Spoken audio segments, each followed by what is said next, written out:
to the Week 16 Pro Football Focus DFS Chalk Talk podcast. I am Scott Barrett, joined as always by Tyler Buecher. And as typical, we're just going to dive right into the slate. But first, Tyler, I want to get your thoughts on this overall slate as a whole. I want to see if you agree with me here that all of the players and teams I really want to go all in on are not on the main slate, which is all we'll be covering today.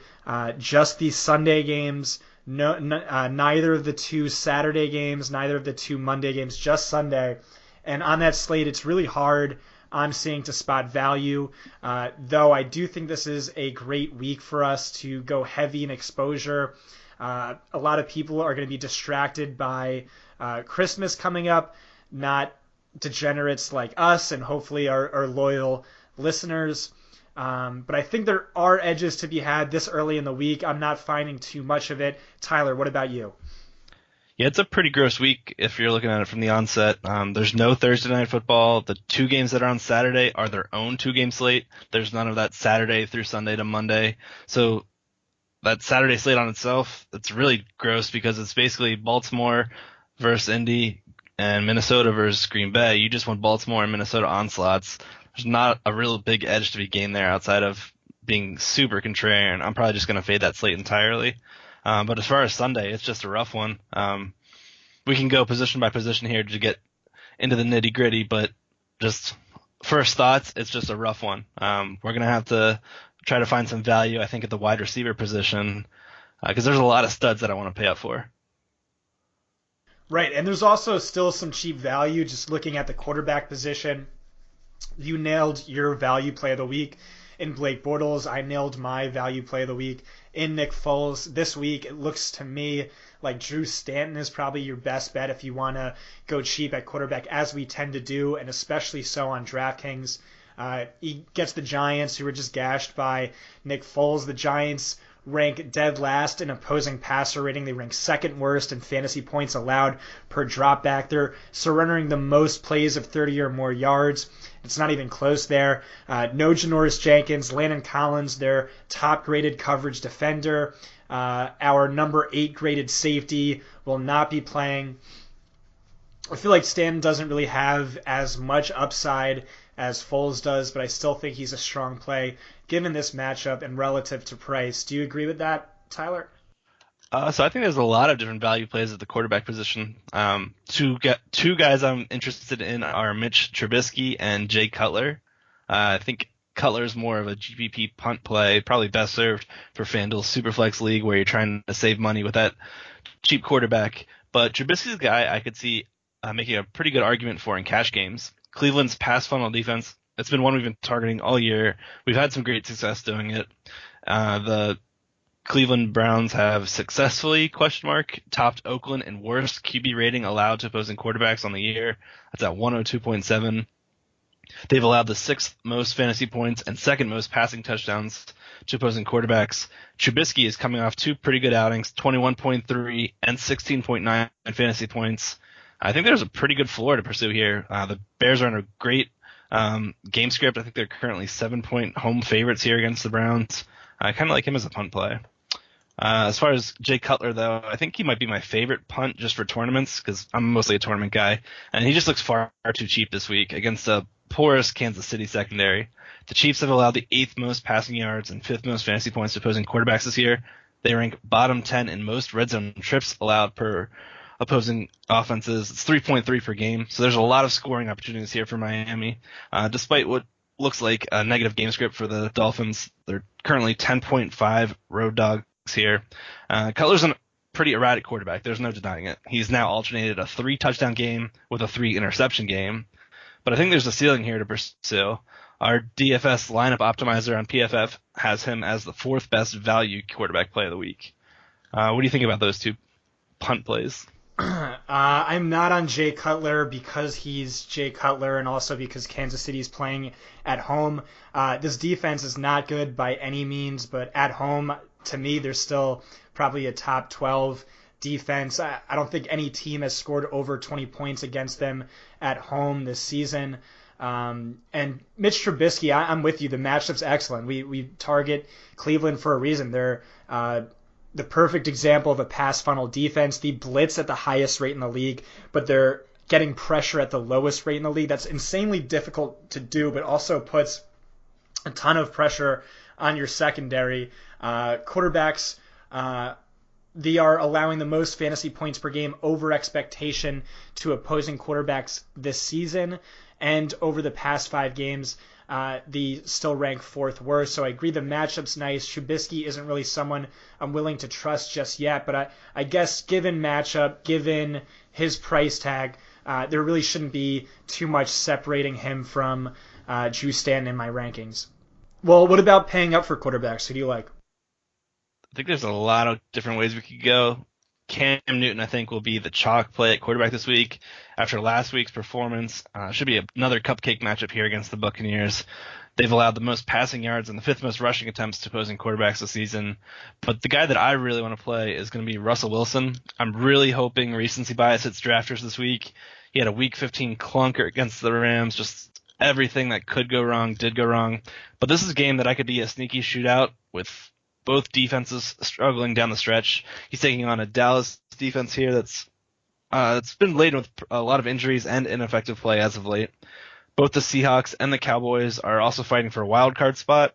They both come in with matching 8-6 records. This is the time of year where I start to pay attention to who's actually fighting for something.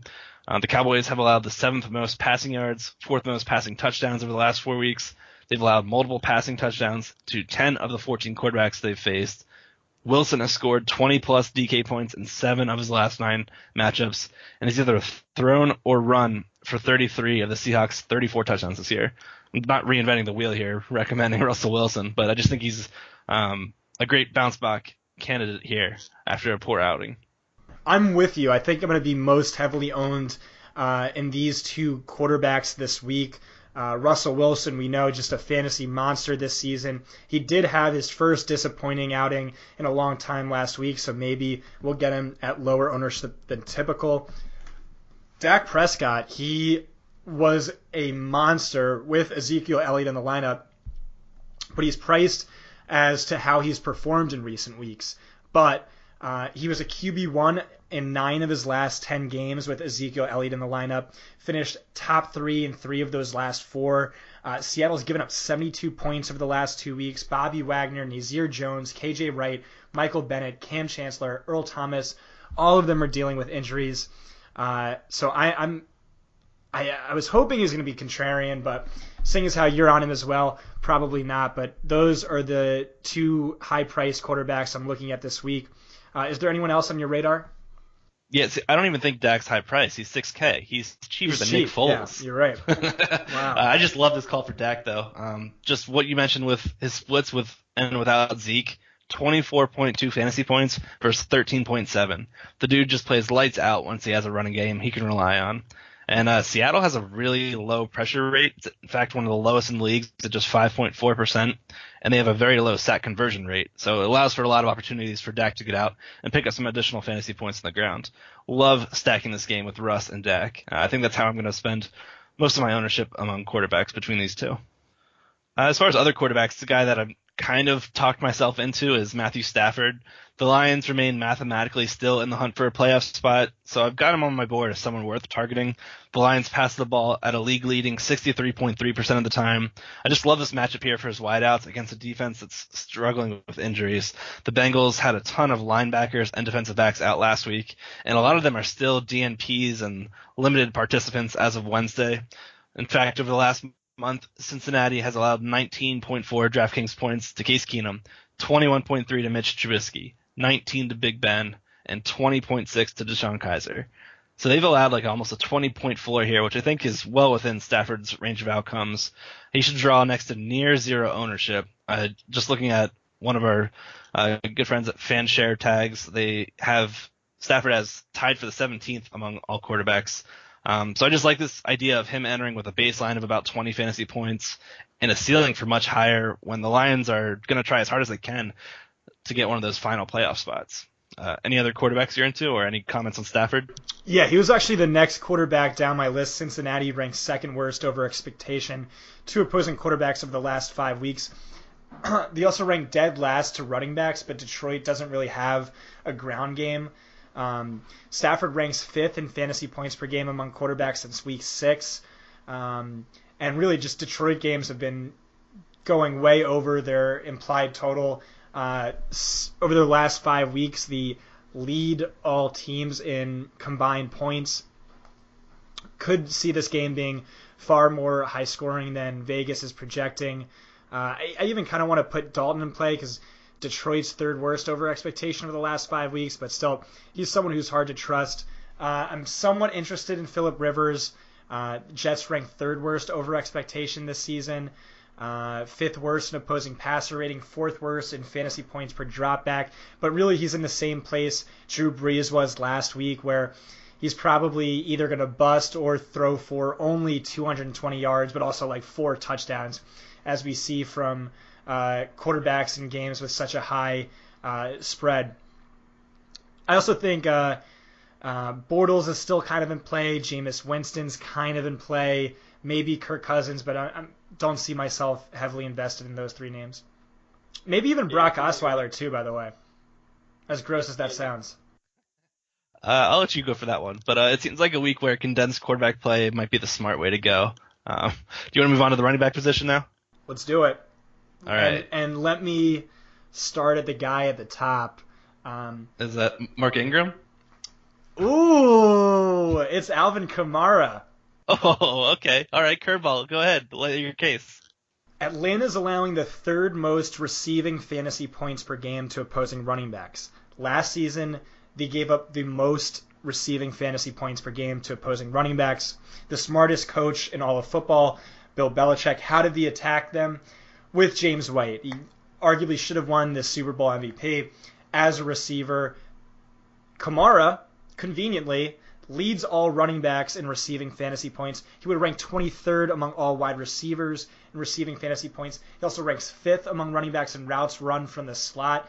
Atlanta's allowing the 3rd most fantasy points per game to slot receivers for the 2nd consecutive season. This has been a guy I've seemingly almost got wrong every single week, and I'm not going to make that mistake this week. Yes, he's due for regression based on his efficiency, but the matchup is just ideal, and I think he's going to smash and blow this slate wide open. We know he has that on his resume. Where do you stand on AK? So I think he's a great play, of course. He should see a lot more ownership than Ingram, which is why I think I'm more inclined to go with him. I played a ton of Mark Ingram last week when the Saints were projected for a 16-point home spread against the Jets, and he delivered 32 fantasy points. Dude just crushed it. Saints are implied once again for a hefty 29-point team total this week. They're 5.5 home favorites as of now. I just think this is another game where we could see a ton of rushing late in the game and it go to Ingram. Kamara's more of the change of pace back. I don't know. They're both like nearly 50-50 when it comes to snaps as of like the last couple of weeks, factoring in his injury. But I don't think you could go wrong with either one. So I'm going to go with the lower owned guy who has just immense touchdown equity. All right. What about the next guy on my list? And that would be Kareem Hunt, who, humble brag, in July I said was going to single-handedly win you your fantasy championship. This was before Spencer Ware's season-ending injury, and he dominated last week. He got you like 5 wins early in the season, then, took a nap for a while, crushed last week, crushed the week before that, and now I think my prediction's going to come true, and he dominates in Week 16, also typically your fantasy championship week. Hold on one second. Miami ranks 5th worst over expectation to opposing running backs over the last 5 weeks. They rank 4th worst in terms of receiving fantasy points allowed to running backs. That's good for Hunt, who's averaging 1.9 more targets per game since Andy Reid relieved himself of play calling duties. He's also averaging 19.8 expected fantasy points per game over that stretch. That's 4th most among running backs. and he averaged just 13.7 across his prior 11 games. Game script should be strong. Chiefs are favored by 10 points at home. Miami's allowing the fourth most fantasy points per game to running backs. What's not to like, Tyler? I love it. I'm all aboard the Kareem Hunt train this week. We saw over the last 2 weeks that they gave up a 25.6 point outing to LaShawn McCoy, and the week before that, Miami allowed the New England backs to combine for 38.1 fantasy points. Kareem Hunt's a guy who has just seen a whopping number of touches, 59 over the last 2 weeks. Can't go wrong with him. I love that call. All right, give me another high-priced running back. We got to go with the elephant in the room. Are you going to pay up for Todd Gurley at 9,100, the highest priced running back this week, when there's so many good running backs to play? Gurley combined for 315 total yards and 6 total touchdowns over the past 2 weeks. That's against the Seahawks and Eagles, 2 teams ranking top 5 in fantasy points per game allowed to running backs. He's game script proof. He's matchup proof. He's the highest scoring player in fantasy. I don't know what to do, man. I think I'm going to take the $700 savings and go with Kareem Hunt instead. We saw over the last 2 weeks in 2 quote-unquote tough matchups against the Eagles and Seahawks, Gurley combined for 6 total touchdowns. He averaged 7.3 yards per carry over the 2-game span. It's been easier for opponents to throw on Tennessee than run. The Titans are currently allowing the second fewest rushing yards on the season to opposing backs and the fewest rushing touchdowns this season. I think that's a stat not many people are aware of. But they've given up the sixth most receptions to opposing running backs. And Gurley is a do-it-all back, so I think he's matchup proof. I just think his range of outcomes makes him a much better cash play this week due to high volume and reception upside. I just don't see the potential monster ceiling that we've seen from him the last couple weeks as a viable, or I see it as more as a low percentage play this week in his range of outcomes. I'll say instead I'd much rather save almost like 2K in salary on DraftKings and drop down to Melvin Gordon. He's a guy that I'm super into this week. He's got some kind of fickle home road splits, but they're noteworthy nonetheless. 35 of his 49 receptions have come in road games. He's averaged 24 touches per game on the road versus 18.4 at home. 7 of his 11 touchdowns have come away from LA. The road matchup here against the Jets sets up nicely for Gordon to continue to pad those splits. The Chargers just got hit with some heavy injuries last week. Keenan Allen was taken out of the game on a stretcher. He wasn't on the initial injury report, though, so he's going to be someone I monitor. But Hunter Henry's solid season-ending lacerated spleen. It wouldn't be that surprising to see them take it easy on the passing game and lean heavily on the run this week. The Jets are middling against the run defense in most categories, and opponents are running on the Jets 44.1% of the time. That's a top 10 rate in the league. The Jets also just allowed a combined 12 receptions to the Saints backfield tandem of Kamara and Ingram, so there's reception upside as well to pursuing Gordon. No Austin Eckler, who's on IR. Just a lot of opportunity for him. In fact, he's currently the RB6 in actual opportunity per game at 17.1. Stat for you, Scott. And I think we're just getting a great discount for him. $7,200. He hasn't had a salary that low in like nearly 8 weeks. The Chargers are 6.5 point road favorites, and I think their defense should create a ton of great field position for Gordon with a just smothering Bryce Petty and with a ferocious pass rush and creating some turnovers in the process. Right.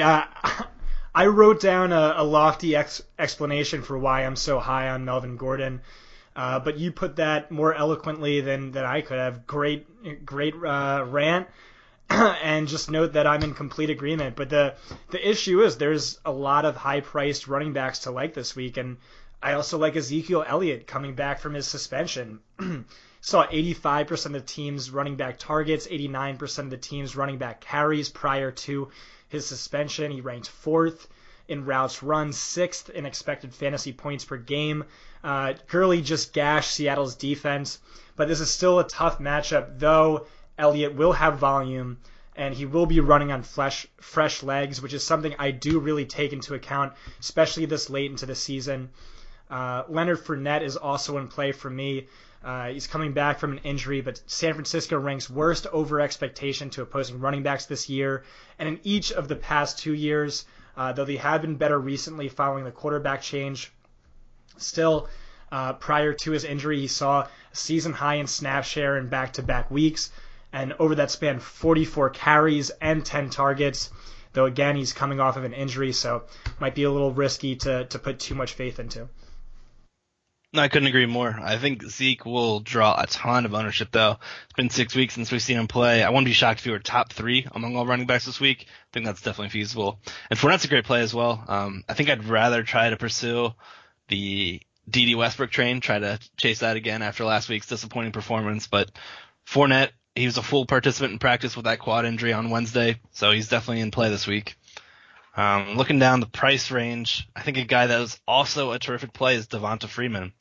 He was the nuts play on the primetime Monday through Saturday slate, and his Monday night performance was not factored into pricing this week. $6,500 is just far too cheap. If Tevin Coleman misses this week with a concussion, I think we can lock Freeman in for another 20 to 25 touches. He had 24 carries against the Saints just 2 weeks ago when they played each other, went for 91 yards and a score. I just think he's one of the safest plays and one of the value plays that we can actually chalk up this week, even though it's a little pricey at $6,500. I will only be interested if Tevin Coleman is out. If Coleman is out, then of course he vaults to one of the top value plays on the slate. On a slate that's tough to find value. Similarly, what are you doing with Kenyon Drake if Damian Williams is back and if he is not back, assuming there's no clarity from beat writers?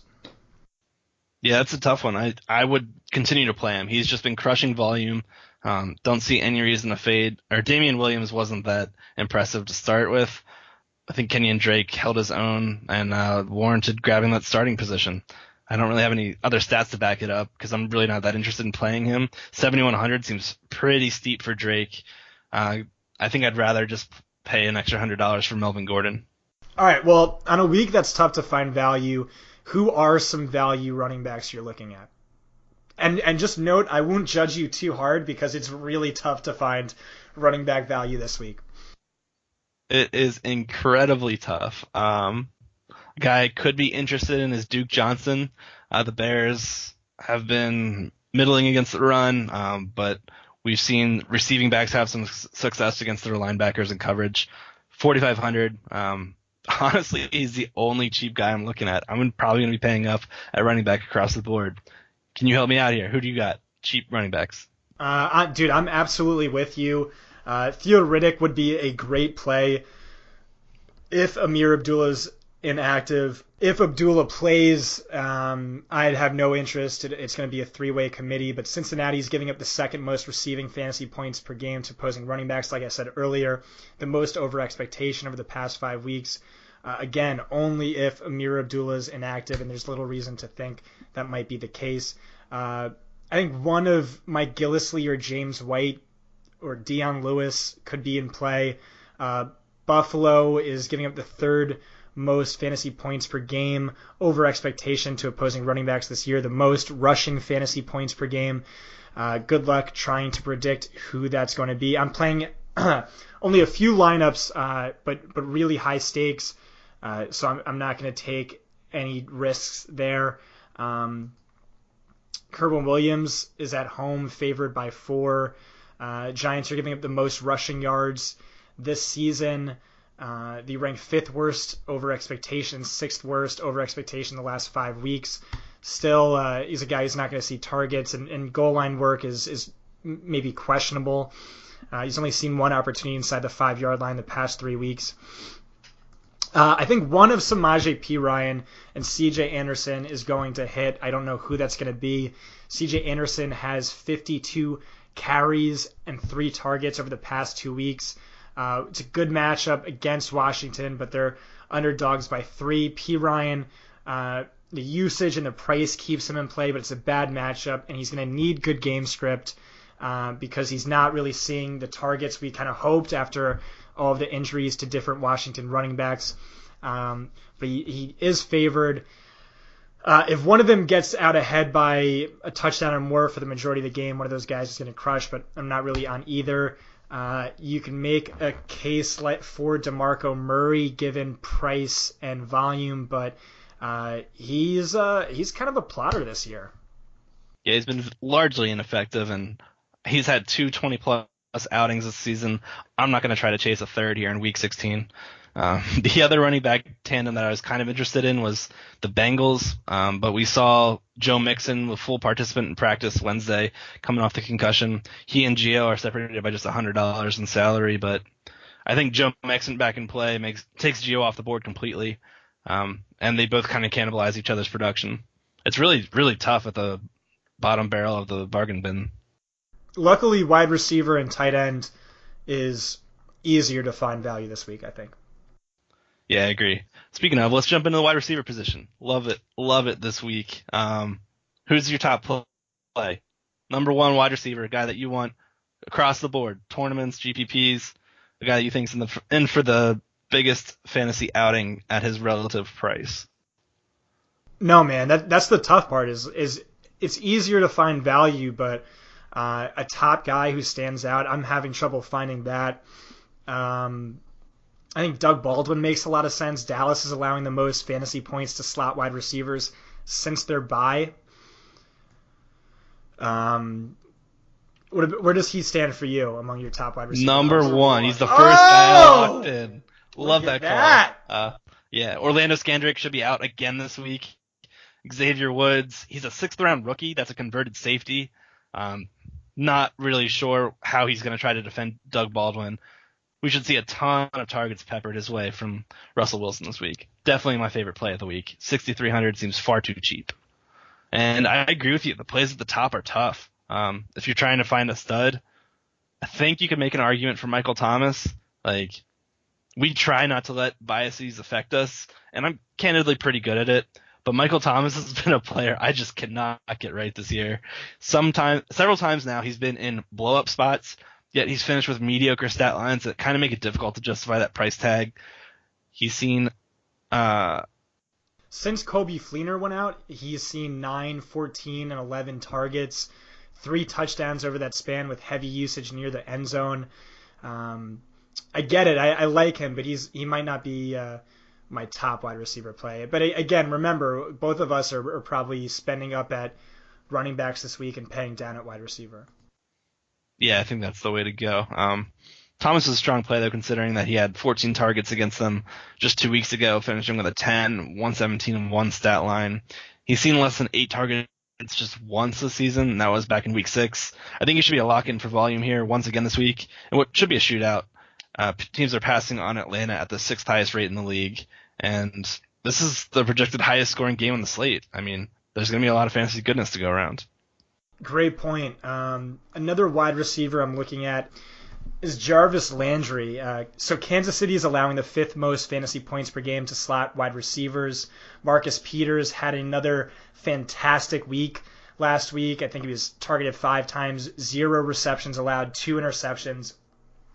Jarvis Landry, remember, ranks 4th among all wide receivers in expected fantasy points per game. People still view him as a cash-only safe floor play, but he's seeing a ton of work near the end zone. He has a really high ceiling and a great matchup, so definitely interested in him. Another slot wide receiver, I want to pick your brain on this one, and that's Larry Fitzgerald. So Giants kind of have a reputation for being good against the slot because they have Dominique Rodgers-Cromartie, who's been like a top 12 graded cornerback in each of the past 6 years for PFF. But what's odd is since Steve Spagnuolo took over as head coach, he's seeing really a demoted role. DRC's played just 48% of the team's snaps over the last 2 weeks. And New York ranks bottom 10 to slot wide receivers this year in terms of fantasy points per game, both over the season and over the last 5 weeks. Really, Larry Fitzgerald's going to see a lot of work against New York's depleted linebacking core. Remember, no Landon Collins to keep him honest over the middle of the field. That's huge. And Fitzgerald, of course, runs about 66% of his routes from the slot. So I like him quite a bit. What do you think about that? Yeah, so I won't be chasing any of Drew Stanton at his low price tag, but I do like the idea of paying up for Fitz here. He's his top guy. This is a great stat from Number Fire's Brandon Gadula. This season, Drew Stanton has targeted Larry Fitzgerald on 25 of his 90 passes. That's 27.8%, and 9 of his 26 deep attempts, 34.6. So not only is Stanton hitting Fitz time and time again across the middle, he's also taking deep shots with him. I really like the idea of Fitz in tournaments. That's especially relevant to that latter stat because remember, the Giants are giving up the most plays of 30 or more yards this season. It's not even close. I think they're ahead by like 30 to 21 is the next closest. So this is a debate, and I want to have this debate. Devin Funchess, do we go back to the well this week? I wasn't as high on him as the community was last week, but I mean, I still liked him, and his performance was quite surprising. He has a good matchup. Last week he ran 68% of his routes from Cam Newton's left. Tampa Bay is giving up the third most fantasy points per game to left wide receivers, but really they're vulnerable everywhere. Tampa Bay is giving up the most fantasy points per game over expectation to wide receivers, the fourth most to outside wide receivers. And also the most to slot wide receivers, but Carolina doesn't really have a slot wide receiver. Greg Olsen runs a ton of routes in the slot. McCaffrey runs the second most behind Olsen, and then Funchess runs the third most behind the two of them, the first two not being wide receivers, of course. Tampa Bay is also giving up the third most fantasy points per game on deep passes. Funchess does lead the team and rank 18th overall among wide receivers and deep targets. Who do you like of those three? Olsen, McCaffrey, Funchess. Don't mention Bird to me. Of those three, I think this could be a nice little contrarian bounce back spot for Funchess. Yes, so I was initially on Funchess, but the more we got into the week, last week, I just got off him, was not as interested, and instead pivoted to Greg Olsen, which ended up being a great move. Oh, nice. Yeah, humble brag. But Funchess is not a guy that I'm super into again this week. He just isn't seeing the type of volume that warrants that price tag to me. He's got a great matchup on paper, no doubt about it. The Bucs are not very good in coverage, no matter how you slice it. And Funchess has like 6 inches, I think, on every single one of Tampa Bay's corners. So that's just a huge mismatch just from a physical standpoint. But I think I'd much rather go back to Greg Olsen here, who's just tearing teams apart through the seam and just a big play waiting to happen. He is their field stretcher. We saw it last year that his best plays were running down the seam where we had Funchess and Kelvin Benjamin just clearing things out on the outside. And we saw Greg Olsen enter up to like a top 3, top 4 tight end finish last year. We haven't had that opportunity due to injury, but Greg Olsen is a stud, and he's a guy that I'll be targeting. What about Josh Gordon? So Chicago's giving up the most fantasy points per game to right wide receivers. That's where Josh Gordon ran 68% of his routes last week. He's seeing really good volume in terms of expected fantasy points, but he's still probably a little too high priced as a guy on the Browns. I kind of like it this week. We saw him burn a bunch of people last week. Should have a lot lower ownership instead heading into week 16. Matchup's beatable, as you mentioned. The right side has been a weakness for Chicago for several weeks in a row now, and I kind of like the spot here for Gordon. They'll have negative game script. Bears should be running a ton with Jordan Howard. I like the idea of having a Howard and Bears defense stack and bringing it back with Gordon. He's a guy I'll sprinkle in this week. I'll just say that. But alternatively, on that Bear side, I kind of really like Kendall Wright as a punt play. He's seen 24 targets over his last 2 outings, putting up fantasy totals of 23.7 and 15.1 points. Great matchup here in the slot against the Browns. I'm actually taking the stat from you, Scott. Your actual opportunity report has just fueled my research this week. The Browns rank last in fantasy points per target and 9th worst in fantasy points per game to opposing slot receivers. Love this spot for Kendall Wright at 3,800 in a week where we're looking for value.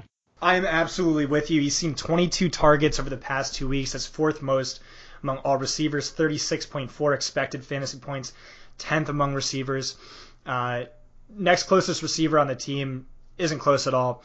Roger Lewis is another guy like that. He's totaled 29.8 expected fantasy points over the past 2 weeks. That's 5th most among wide receivers.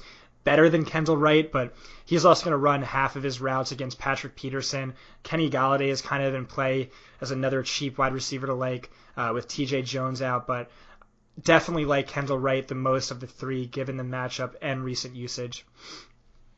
Yeah, for sure. There's some good punt plays if you're trying to save some money here. Another guy that I think is worth mentioning is Devontae Parker at 4,200. He's seen 8 or more targets in every full game he's played outside of the matchups against the Patriots and Broncos. And those are two teams that are adept at limiting outside receivers, so I can't really fault him there or fault Cutler for looking elsewhere. The Dolphins are double-digit dogs in this one. They're going to be forced to pass, and I think Parker's volume makes him borderline cash viable to me. Just in this week where we're pressed for value, I just think he's a great spot here. Should see a ton of targets, and as long as he's not throwing against Marcus Peters coverage, I think Parker has a shot at picking up some big yardage. And he won't. He runs the majority of his routes from the left. That's where Kansas City's allowing the second most fantasy points per game to opposing left wide receivers. That was true last season as well. He will have the better matchup. But like I said earlier, Jarvis Landry has a strong matchup as well. You alluded to this a little bit earlier, but I think you're on point here. I could definitely see this being a great week to go back to DeDe Westbrook after he flopped and disappointed everyone. He saw just 2.7 expected fantasy points last week, but averaged 15.7 over the past 3 weeks. That's wide receiver one-esque numbers there. And San Francisco is allowing the 9th most fantasy points per game to outside wide receivers. They rank 6th worst over expectation to opposing wide receivers over the last 5 weeks. So definitely like him. He's still pretty cheap. No one's going to be on him. Yeah, man. So last week he was 27.5% owned in the DK Millie Maker. Between him burning a ton of users last week and the return of Leonard Fournette, I think we could see sub 8% this week. It wouldn't shock me at all. And he's got a great matchup here against Dante Johnson. He's our 3rd worst graded cornerback this season. He's allowing the 2nd highest QB rating when targeted against. Just reason after reason to love DD this week. Any other wide receivers you're super into? Demaryius Thomas is intriguing. He's seen 8 targets in 8 consecutive weeks. He ranks 8th among wide receivers in expected fantasy points per game over the last 5 weeks. As we've noted in previous podcasts, he gets a boost in volume with Brock Osweiler, who clearly prefers him to Emmanuel Sanders over their careers, at least significantly more so than Trevor Siemian. Sees more deep targets, more work near the end zone. Mike Evans is intriguing. Carolina's giving up the most fantasy points per game to wide receivers since week 8. James Bradbury will shadow. But Bradbury's also given up the 3rd most yards of any cornerback this season. Tyreek Hill is also intriguing. He ranks 2nd among all wide receivers in yardage on deep targets. Miami's given up the 7th most fantasy points per game on deep targets. Beatable matchup for him there. What about you? Anyone else you're looking at? Yeah, just one guy I wanted to touch on was Marvin Jones. He's currently 8th in the league in air yards, seeing a whopping 37% of the team's market share. He's got 80-plus receiving yards in 4 of his last 5. Leads the Lions in both red zone targets and red zone touchdowns. It's just volume that's a concern for him, but I think he's a great tournament option. With that, let's move on to the tight end position. I'll be honest, there's only 3 tight ends I'm looking to play this week. Ooh, interesting. All right. Well, let me try and guess them. Okay. Antonio Gates. Yes. Okay, and the reason you're playing him is because he's minimum priced. Hunter Henry is out, and he has massive touchdown upside. I think like 35% of his targets this season have come in the red zone or something crazy like that. Second tight end you're looking at is going to be Cameron Brate with O.J. Howard out. Bingo. Okay, and the third one, this is tough. Because you like expensive running backs, I'm going to say this one's tough. It's one of your it's either your boy Jack Doyle or it's Ricky Seals-Jones against the Giants. No, I'm paying up for Travis Kelce. Oh!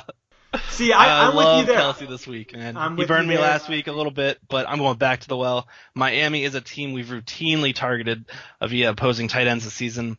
Over the past few weeks, we've seen Gronk go for 5, 82-2, Charles Clay 5, 68-0, and O.J. Howard 3, 52-1. They've all had some great success against them.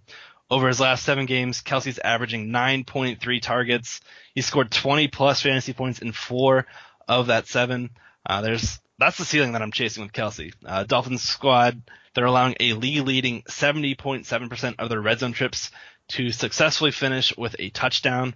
Uh, when the Chiefs get into the red zone, I think they're going to be looking to Kelce. He ranks 7th among all players in red zone targets.